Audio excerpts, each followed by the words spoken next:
ગીરના નેહડામાંથી પાચા ભગતની દીકરી સોનલબેનનો ફોન હતો. મને કે ડાયાભાઈ સાંભળ્યું છે કે યુદ્ધ ચાલુ થઈ ગયું છે, કાળિયો ઠાકર હંધાઈની રક્ષા કરે. પણ ડાયાભાઈ તમને એવું લાગે ને કે પાકિસ્તાનવાળા રાજકોટ ઉપર બોમ્બ ફોડવાના છે તો જરાય વાર લગાડતા નહીં અને ત્યાંથી નીકળી જાજો ને અહીંયા નેહડા બાજુ વી આવજો. બાજરો દળાવીને ભેગો કરી રાખ્યો છે, જરાય ચિંતા કરવાની જરૂર નથી. અને સોનલબેને પાછું મને એમેય કીધું કે જો નહીં ને વળી આસમાનમાંથી બોમ્બ ફૂટે અને મરી જાય ને તોય લેખે લાગે.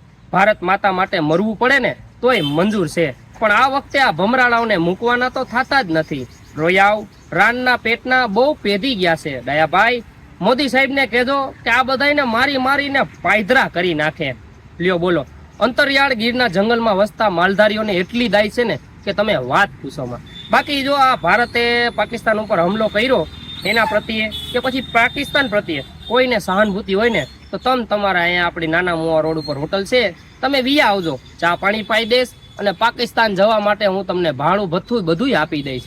બાકી જો આ જંગલમાં વસતા માલધારીઓને આવો વિચાર છે તો શહેરીજનોને કેવો તમારો વિચાર છે આના ઉપર એ મને કોમેન્ટ કરીને કહેજો.